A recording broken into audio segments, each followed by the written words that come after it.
یہ نہیں کہ گھر بیٹھے بیٹھے اپنی منمانی شرائط لکھ دو اور اگلے سے کہہ دو کہ آؤ جی اس پر مناظرہ کرو۔ شرائط ہمیشہ جانبین بیٹھ کر طے کرتے ہیں، یا ان کی دونوں کی اتفاق رائے سے شرائط مناظرہ طے ہوتی ہیں۔ کسی یک طرفہ فریق کی شرائط کو دوسرے پر مسلط نہیں کیا جا سکتا۔ تو خیر انہوں نے یہ 4 شرطیں لکھی ہیں۔ سب سے پہلی انہوں نے جو شرط لکھی ہے وہ یہ کہ حسام الحرمین پر مناظرہ کرنے سے پہلے امام اہل سنت مولانا شاہ احمد رضا خان بریلوی رحمۃ اللہ تعالیٰ علیہ کے کفر و ایمان پر یہ ہم سے مناظرہ کرنا چاہتے ہیں۔ وجہ یہ بتائی، کہتے ہیں کہ مصنف کے حالات اور اس کا ذکر جو ہے یہ کتاب سے پہلے ہوتا ہے، تو کتاب حسام الحرمین بعد میں، اس کے مصنف کا تذکرہ ذکر یہ پہلے، لہٰذا کتاب پر مناظرہ بعد میں، کتاب کے جو مصنف ہیں مولانا شاہ احمد رضا خان بریلوی رحمۃ اللہ تعالیٰ علیہ، ان کی ذات پر، ان کی شخصیت پر مناظرہ پہلے ہوگا۔ یہ جو گھمن صاحب کی منطق ہے یہ الٹا چور کوتوال کو ڈانٹنے والی مثال کے عین بالکل مطابق ہے، اس کی مصداق ہے۔ کیوں؟ اس لیے کہ فتویٰ ان کا ہمارے اوپر نہیں، کفر کا فتویٰ ہمارے علماء کی طرف سے ان پر ہے۔ پہلے مقدمہ ہوتا ہے، ایف آئی آر درج ہوتی ہے، اس کے بعد عدالت میں جا کر کیس لگتا ہے۔ آپ نے تو آج تک ہمارے خلاف ایف آئی آر درج ہی نہیں کروائی۔ آپ کا تو ہماری عبارتوں پر، ہمارے کسی اکابر کے اوپر حکم کفر کا فتویٰ ہے ہی نہیں۔ جب آپ کا ہمارے اوپر کوئی شرک کا، کفر کا فتویٰ ہی نہیں ہے، تو پھر آپ کس طرح سے یہ مقدمہ لڑ سکتے ہیں؟ مقدمہ سے پہلے آپ کو یہ ایف آئی آر درج کرانی ہوگی۔ اگر تمہارا فتویٰ اعلیٰ حضرت امام اہل سنت پر نہ ہو کفر کا، بلکہ تمہارے بزرگوں نے، تمہارے مفتیوں نے، تمہارے اساتذہ نے، تمہارے علماء نے، تمہارے اکابرین نے امام اہل سنت مولانا شاہ احمد رضا خان بریلوی رحمۃ اللہ تعالیٰ علیہ کو اور ان کے معتقدین کو مسلمان مانا ہو، ان کے ساتھ نکاح پڑھنا، ان کے پیچھے نماز پڑھنا، ان کے ساتھ سلام، دعا، روابط قائم رکھنا، اس سب کو تمہارے علماء نے روا رکھا ہو، جائز قرار دیا ہو، اور تمہارے علماء نے ان کی فاتحہ تک پڑھی ہو، اور تمہارے علماء نے یہاں تک لکھ دیا ہو کہ مولانا احمد رضا خان بریلوی رحمۃ اللہ تعالیٰ علیہ کی بخشش اور مغفرت کے لیے صرف ان کے وہ فتوے ہی کافی ہیں جو انہوں نے علماء دیوبند پر لگائے ہیں، کہ اللہ تعالیٰ فرمائے کہ احمد رضا تمہیں نبی میرے محبوب کریم صلی اللہ علیہ وآلہ وسلم سے اتنی عقیدت تھی، اتنا پیار تھا، اتنی محبت تھی تمہیں، کہ تم نے نبی کریم علیہ السلام کی محبت کے معاملے میں کسی بڑے سے بڑے مفتی کو، علامے کو نہیں دیکھا۔ تم نے دیکھا جو بھی بندہ سرکار مدینہ صلی اللہ علیہ وآلہ وسلم کی بارگاہ کا حیا نہیں کر رہا، بے ادبی کر رہا ہے، تو اس پر فتوی کفر لگا دیا تم نے۔ تمہارے اکابرین کافر کہنے کی بجائے، تمہارے اساتذہ، تمہارے بڑے مولانا احمد رضا خان بریلوی رحمۃ اللہ تعالی علیہ کو کافر کہنے کی بجائے ہمیشہ ان کو مسلمان کہتے آئے ہیں۔ اللہ کے بندے، جب تمہارا ان کے اوپر فتوی کفر ہے ہی نہیں تو یہ خواہ مخواہ کی بونگی کیوں مار رہے ہو؟ یہ تو ایسے ہونا چور جو ہے چوری کر کے مالک مکان کو چور کہے۔ وہ ایک خاتون تھی نا، شریف تھی، اس کی ہمسائی بڑی بد چلن تھی، دونوں کی آپس میں ہوگی لڑائی۔ اب شریف خاتون جو ہے بیچاری، شریف زادی، وہ تو خاموش ہے، لیکن جو اگلی ہے جس کا چال چلن بھی درست نہیں ہے، جس کی زبان بھی درست نہیں، وہ شریف عورت کو کہتی ہے نہیں کنجری ہے۔ اب شریف عورت پریشان ہے، اب میں اس کو کیسے کہوں، یہ تو پہلے سے ہی کنجری ہے، اب میں اس کو کیسے کہوں؟ تو یہی کام آپ کر رہے ہیں بھائی، فتوی کفر آپ پر ہے، الزام آپ پر ہے، گستاخی آپ نے کی، فتویٰ تمہارے اوپر لگا۔ صرف مولانا احمد رضا خان بریلوی نہیں، بلکہ پاک و ہند کے سینکڑوں علماء اور مکہ اور مدینہ کے علماء، انہوں نے تمہارے بڑوں کی کفریہ عبارات، گستاخانہ عبارات پر فتوی کفر جاری فرمایا۔ تو بھائی فتویٰ آپ کے اوپر ہے، صفائیاں ہم دیں، کیا مسلمان نہیں ہیں؟ الزام کس کے اوپر ہے؟ ایف آئی آر کس کے اوپر ہے؟ کیس کس کے اوپر چل رہا ہے؟ کیس تمہارے اوپر ہے، لہذا تمہیں کٹہرے میں کھڑے ہو کر صفائی دینی ہوگی کہ تم لوگ ایماندار ہو، کافر بے ایمان نہیں ہو، یہ تمہیں صفائی دینی ہوگی۔ اگر صفائی دینے میں کامیاب ہو گئے، ہمارا فتویٰ واپس۔ اگر صفائی دینے میں تم نکمے ثابت ہوئے، تم اپنے بزرگوں کا، کابرین کا کفر نہ دھو سکے، بلکہ ہم نے قرآن و سنت کے دلائل کے ساتھ تمہارے بزرگوں کا گستاخ ہونا اور ان کی عبارات کا کفر ہونا اگر ہم نے ثابت کر دیا، تو پھر تمہیں ہم توبہ اور رجوع اللہ کی دعوت دیں گے، توبہ کر لو گے تو ہمارے مسلمان بھائی بن جاؤ گے، وگرنہ تمہاری راہ جدا ہماری راہ جدا ہے۔ تمہارے بڑے تو کہتے ہیں کہ مولانا احمد رضا خان بریلوی رحمۃ اللہ تعالی علیہ کی تحریروں کے اندر کوئی بھی ایسی بات نہیں ہے جو شریعت سے ٹکراتی ہو، کوئی ایسی بات ان کی تحریروں کے اندر نہیں پائی جاتی کہ جس کی وجہ سے ان کو کفر یا شرک کا الزام دیا جائے۔ تمہارے بڑے تو ہمیشہ یہ کہتے رہے، اور تم اٹھے کہ جی ان کا ایمان ثابت کرو، پہلے بولی تو ایک کر لو نا۔ اور پھر اگر آپ ہم سے مناظرہ کرنا چاہتے ہو تو بسم اللہ، ہمیں تمہارا چیلنج قبول ہے، ہم حسام الحرمین کی حقانیت پر بھی مناظرہ کریں گے، مولانا شاہ احمد رضا خان بریلوی رحمۃ اللہ تعالی علیہ کی کفر اور ایمان پر بھی تم سے بات کریں گے، لیکن کس اصول کی روشنی میں؟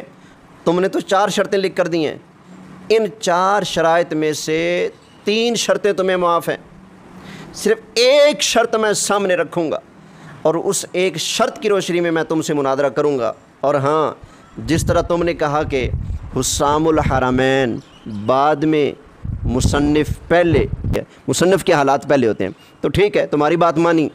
میں بھی کہوں گا کہ مناظرہ بعد میں۔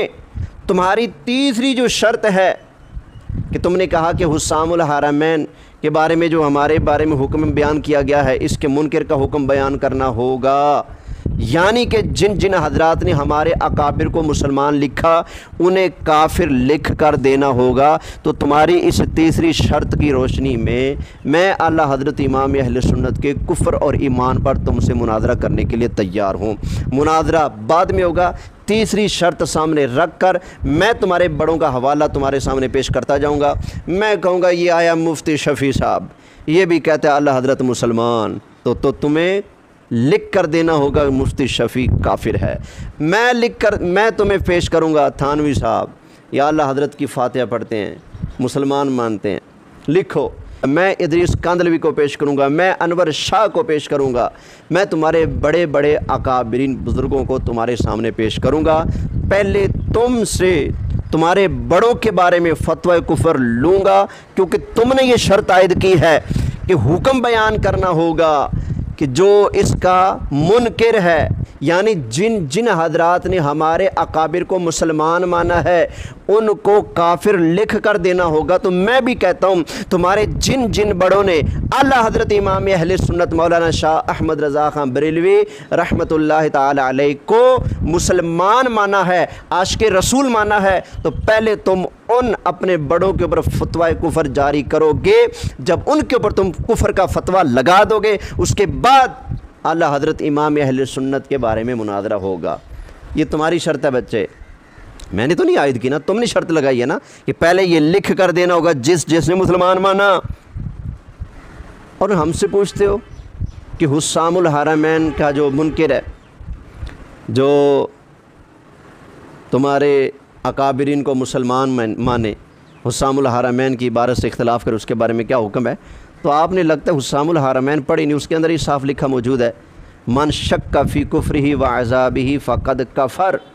تو یہ ہمارا تو واضح ہے بھائی، آپ کو کھپنے لڑنے کی محنت کرنے کی ضرورت نہیں، ہماری طرف سے تو واضح ہے کہ جو بندہ ان لوگوں کے بارے میں، جن 5 بندوں کے بارے میں حسام الحرمین میں فتوی کفر جاری کیا گیا ہے، جو شخص ان کے کفر پر مطلع ہونے کے بعد بھی ان کو مسلمان جانے، وہ اسی فتویٰ شرعی کی زد میں آتا ہے، من شک فی کفرہ وعذابہ فقد کفر۔ ہمارا فتویٰ تو واضح ہے جی، تو کہتے ہیں جی منکر کا حکم بتانا ہوگا، یا پھر جنہوں نے تمہارے بڑوں کو مسلمان کہا ان کا حکم مانا ہوگا۔ بھائی جس نے بھی تمہارے بڑوں کی ان کفریہ عبارتوں پر مطلع ہو کر مسلمان کہا، ہمارا فتویٰ ہے من شک فی کفرہ وعذابہ فقد کفر۔ اب آپ یہ بابے نہ پیش کرنے شروع کر دینا، فلاں بابے نے ان کو رحمۃ اللہ علیہ لکھ دیا، فلاں نے یہ، فلاں نے یہ۔ سوال یہ ہے، ثابت کرو کہ اس بابا جی کے پاس سامنے، اس بزرگ کے سامنے، اس عالم کے سامنے تمہارے بڑوں کی کفریہ عبارتیں پیش کی گئیں، اور انہوں نے ان کفریہ عبارتوں کو پڑھنے سمجھنے کے بعد تمہارے بڑوں کو مسلمان کہا ہو، پھر تمہاری دال گلی گی، وگرنہ یہ نہیں کہ فلاں نے رحمۃ اللہ علیہ لکھ دیا۔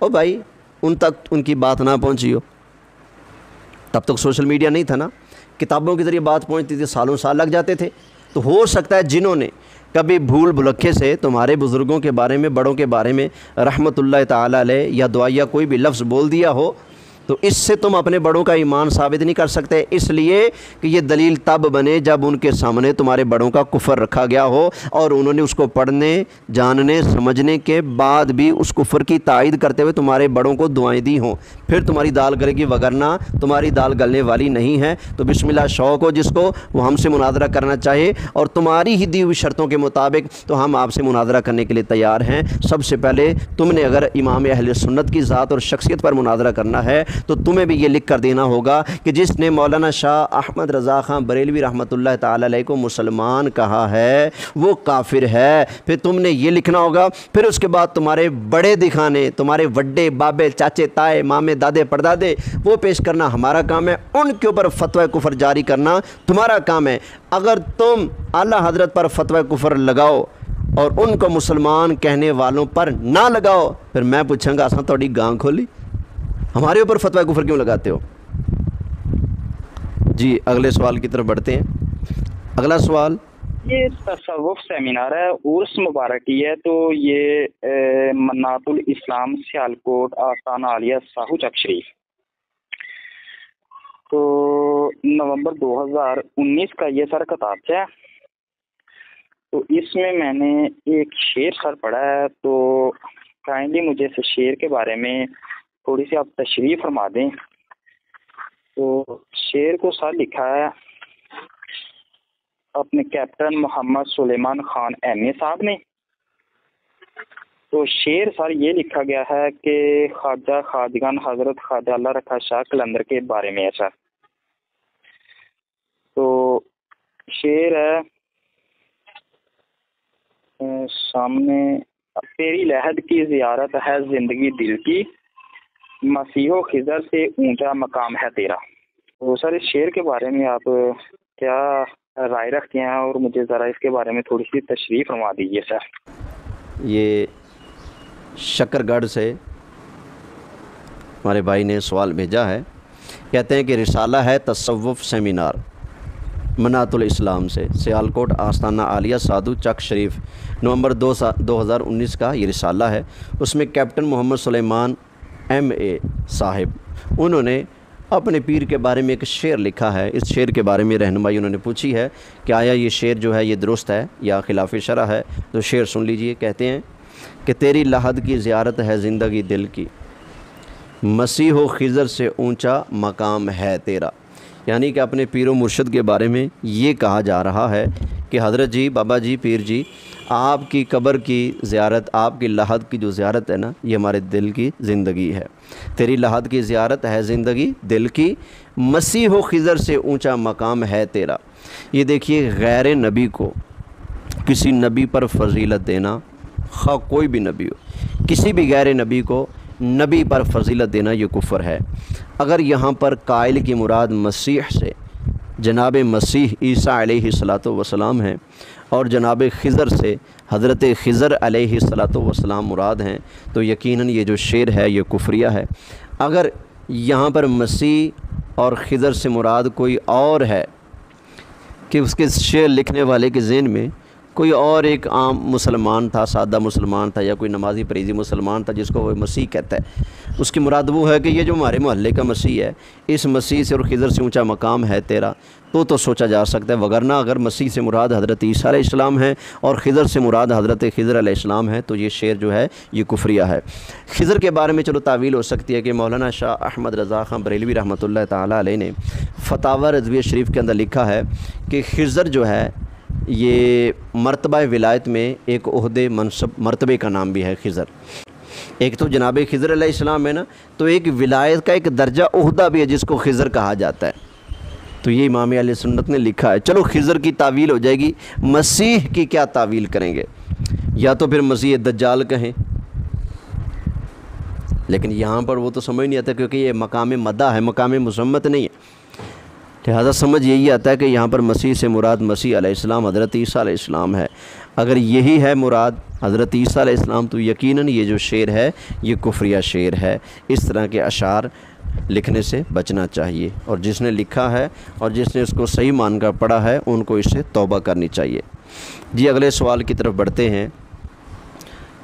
اگلا سوال ہے اسحاق صاحب، انہوں نے ہمارے یوٹیوب چینل پر کمنٹس کے ذریعے یہ سوال بھیجا ہے، اسحاق نشریات چینل سے۔ سوال کرتے ہیں، خدا پکڑے چھڑائے محمد، محمد کے پکڑے کوئی چھڑا نہ سکے، اس کا جواب ضرور دیجیے گا۔ تو اس کا جواب یہ ہے کہ اللہ تعالیٰ قیامت والے دن گناہ گاروں کو پکڑ کر جہنم میں ڈالے گا، یہ بات تو طے شدہ ہے۔ لیکن یہ بتائیں، جب اللہ تعالیٰ جہنم میں ڈالے گا تو اللہ تعالیٰ کسی کو اذن شفاعت بھی عطا کرے گا کہ نہیں کرے گا؟ کرے گا۔ کس کو عطا کرے گا؟ سب سے پہلے شفاعت کا دروازہ کس نے کھولنا ہے؟ نبی کریم علیہ السلام نے کھولنا ہے۔ حضور علیہ السلام ارشاد فرماتے ہیں، انا اول شافع، فرمایا سب سے پہلے شفاعت میں کرنے والا ہوں۔ تو نبی کریم علیہ السلام نے اللہ کی بارگاہ میں جو شفاعت بالمحبت کرنی ہے، شفاعت بالاذن کرنی ہے، تو وہ یہی ہوگی نا، اللہ تعالیٰ گناہ گاروں کو ان کے گناہوں کے سبب جہنم میں ڈالے گا۔ نبی کریم علیہ السلام اللہ کی بارگاہ میں سر سجدے میں رکھ کر بڑی عاجزی اور انکساری کے ساتھ اللہ کی بارگاہ میں عرض کریں گے، تو اللہ حضور کو اذن عطا فرمائے گا، حبیب پیارے انطلق، آپ خود جہنم کی طرف تشریف لے جائیں، اور جن کے دل میں رائی کے دانے برابر بھی ایمان ہے ان کو آپ جہنم سے نکالیے اور جنت میں داخل فرمائیے۔ اب موٹی سی بات ہے، ان کو جہنم میں ڈالا کس نے؟ اللہ نے۔ نکالا کس نے؟ اللہ کی توفیق سے۔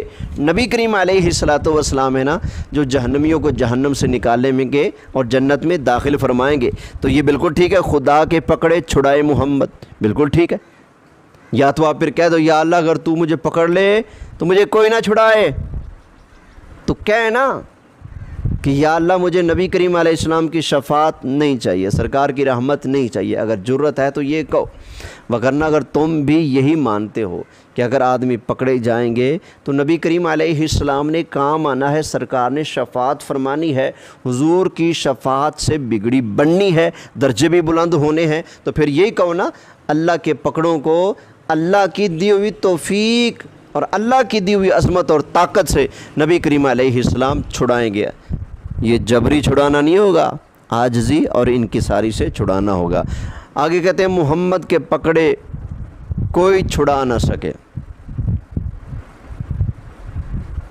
تو جواباً عرض ہے کہ جن لوگوں کو نبی کریم علیہ السلام اللہ کی بارگاہ میں پیش کر دیں گے کہ یا اللہ یہ بے ایمان ہیں، یہ منافق ہیں، یہ گستاخ ہیں، کیا اللہ ان کو چھوڑے گا؟ جس کے حق میں سرکار گواہی دیں کہ یہ مشرک ہے، یہ کافر ہے، کیا اللہ اس کو چھوڑے گا؟ نہیں۔ تو بالکل بات ٹھیک ہے، محمد کے پکڑے کوئی نہیں چھڑائے گا، کوئی نہیں چھڑائے گا۔ کیوں؟ اس لیے کہ سرکار نے صرف اور صرف ان کو پکڑنا ہے جن کے اوپر خلود فی النار صادق آئے گا، جو ہمیشہ ہمیشہ کے لیے جہنم کے مصداق ہیں، جہنم کے حقدار ہیں۔ نبی کریم علیہ السلام نے صرف ان کو پکڑنا ہے، اس لیے یہ کہنا بالکل ٹھیک ہے، خدا کے پکڑے چھڑائے محمد، محمد کے پکڑے چھڑا کوئی نہیں سکتا یا کوئی نہ چھڑائے گا، تو یہ بالکل ٹھیک ہے۔ حضور علیہ السلام کا اللہ کی بارگاہ میں کوئی مقابلہ نہیں، یہ صرف عاجزی اور انکساری سے چھڑائیں گے، اور اللہ حضور کے پکڑے اس لیے نہیں چھڑائے گا کہ ان پر ہمیشہ کے لیے جہنم واجب ہو چکی ہوگی۔ آج کے لیے اتنے سوالات اور جوابات ہی کافی ہیں، انشاءاللہ تعالیٰ پھر حاضر ہوں گے۔